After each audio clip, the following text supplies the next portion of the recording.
시청자 여러분 안녕하십니까? 3월 4일 목요일 KTN 뉴스입니다. 오늘 첫 소식은 귀넷 카운티 행정위원회 소식입니다. 니콜 핸드릭스 의장은 귀넷 스탠다드라는 주제의 연례 연설을 통해 카운티의 주제별 현안과 향후 비전에 대해 소개했습니다. 3일 로렌스빌 소재 12스톤 교회에서 열린 연례 연설에서 니콜 핸드릭스 의장은 먼저 귀넷 상공회의소 관계자와 캅 카운티 여성의장, 헨리 카운티 여성의장, 포스 카운티 여성의장 등 여성의장을 먼저 소개한 후 샬롯 낸시 전 귀넷 카운티 의장 등 전현직 카운티 여성의장 등을 소개했습니다. 핸드릭스 의장은 귀넷 카운티는 강력하고 좋은 위치에 자리를 잡은 커뮤니티라고 소개하며 과거의 성공을 기반으로 향후 비전을 설정했다고 밝혔습니다. The Gwinnett Standard. As I settle into my new role, I am grateful for where we are today. Gwinnett is a strong, well-positioned community. My job, and the job of my fellow commissioners, is to listen to Gwinnett residents and set a vision for our path forward, building on the successes of our past to help our county thrive. 핸드리스 의장은 계속해서 주택, 의료, 경제개발, 교통, 법 집행 등 분야별로 나누어 귀넷 카운티의 현안과 향후 계획에 대해 밝혔습니다. 또한 최근 결정된 귀넷 플레이스몰 개발을 위해 채권 발행 승인권에 대해 언급하며 가장 높은 채권 등급을 받았다고 강조했습니다.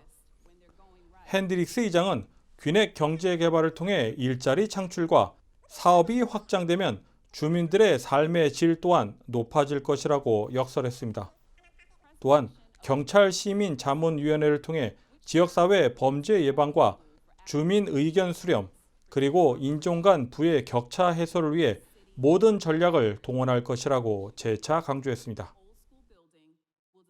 전문직 취업비자 H-1B 신청을 위한 고용주 사전 등록이 올해는 3월 9일 시작됩니다.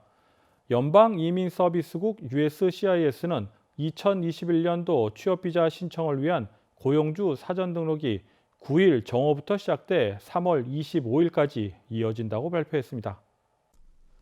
고용주 사전 등록제는 외국인 직원 채용을 위해 H-1 비자 청원서를 제출하려는 미국 내 고용주가 의무적으로 H-1B 비자 신청서 제출 이전에 온라인으로 H-1 비자 고용주 등록을 마쳐야 청원서를 접수할 수 있도록 하고 있는 제도입니다. 사전 등록을 하지 않는 고용주는 H-1 비자 청원서 I-129를 접수할 수 없습니다. 한편 현재 유학생 신분자가 OPT를 통해 취업을 하고 있는 상태에서 H-1B 취업비자를 신청해 승인을 받은 경우 OPT 유효기간이 새로운 취업비자 효력일인 2021년 10월 1일 이전에 만료되더라도 OPT 만료일에서 10월 1일 사이 기간에도 합법적으로 계속 일을 할 수 있도록 허용하는 예외 조항이 시행됩니다. 코로나19 팬데믹 이후 온라인 쇼핑이 증가하면서 택배 배송이 늘고 있는 가운데 택배 절도 사건도 증가하고 있습니다. 조지아 주 하원에서는 택배 등 집 앞에 놓여진 소포를 절도하는 경우 중범죄로 처벌하는 법안 HB 94를 통과시켰습니다. 찬성 101표, 반대 67표로 주 하원을 통과한 HB 94 법안은 사유지를 침범해 상습적으로 소포를 훔치는 경우 1년에서 5년 이하의 징역을 처할 수 있도록 했습니다. 해당 법안은 현재 상원으로 송부됐습니다. 다음은 코로나19 소식입니다. 오늘의 코로나19 현황을 배준경 기자가 종합했습니다. 3월 4일 오후 3시 30분 기준 미국 내 코로나19 누적 확진 환자는 2,950만 4,104명, 누적 사망자는 53만 2,935명입니다. 어제 하루 동안 신규 확진 환자는 84,946명 늘었고 신규 사망자는 1,955명 증가했습니다. 주별 누적 확진 환자는 캘리포니아, 텍사스, 플로리다, 뉴욕, 일리노이 순으로 많습니다. 주별 누적 사망자는 캘리포니아, 뉴욕, 텍사스, 플로리다, 펜실베니아 순으로 많습니다. 다음은 조지아주 코로나19 현황입니다. 오후 2시 50분 집계에 따르면 조지아주의 누적 확진 환자는 82만 4,804명, 누적 사망자는 15,462명으로 집계됐습니다. 신규 확진 환자는 1,796명 증가했고 신규 사망자는 113명 증가했습니다. 항원검사 양성 판정자는 누적 19만 2,624명, 신규 1,208명입니다. 다음은 카운티별 집계입니다. 귀넷 카운티 누적 확진 환자 8만 1,008명, 누적 사망자는 914명입니다. 어제 하루 동안 신규 확진 환자는 171명 늘었고 신규 사망자는 4명 늘었습니다. 풀턴 카운티 누적 확진 환자 7만 5,068명, 누적 사망자는 1,076명입니다. 신규 확진 환자는 236명 늘었고 신규 사망자는 4명 늘었습니다. 캅 카운티 누적 확진 환자 5만 5,841명, 누적 사망자는 864명입니다. 신규 확진 환자는 140명, 신규 사망자는 3명 늘었습니다. 디캡 카운티 누적 확진 환자 5만 2,203명, 누적 사망자는 792명입니다. 신규 확진 환자는 123명, 신규 사망자는 8명 늘었습니다. 홀 카운티 누적 확진 환자 2만 3,931명, 누적 사망자는 386명입니다. 신규 확진 환자는 31명, 신규 사망자는 2명 늘었습니다. 이상 오늘의 코로나19 현황이었습니다.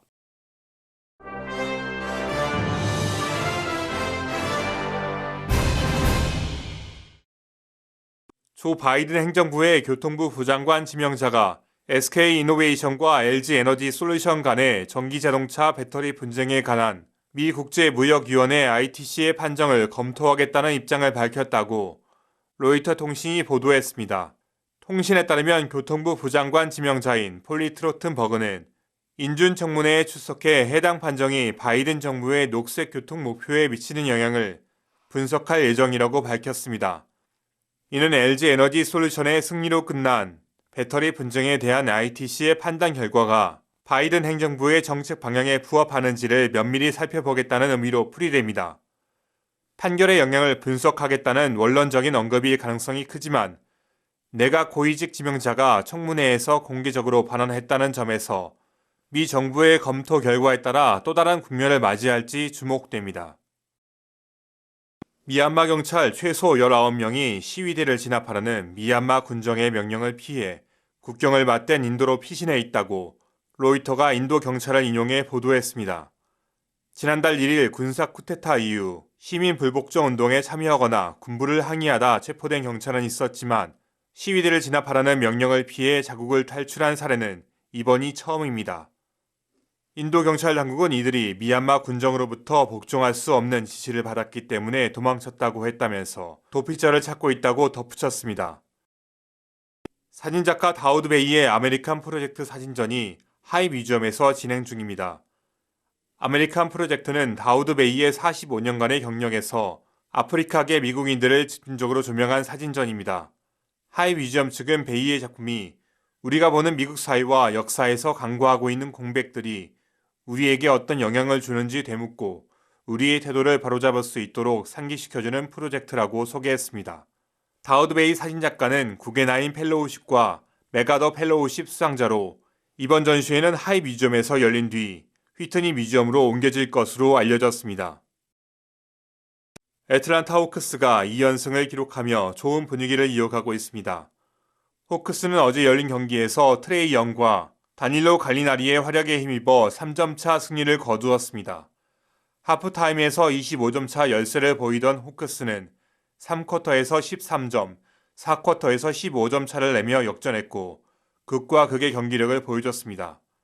호크스는 이제 홈구장 스테이트팜 아레나를 올해 NBA 올스타전에 잠시 내어주고 11일 레터스 원정으로 일정을 재개합니다.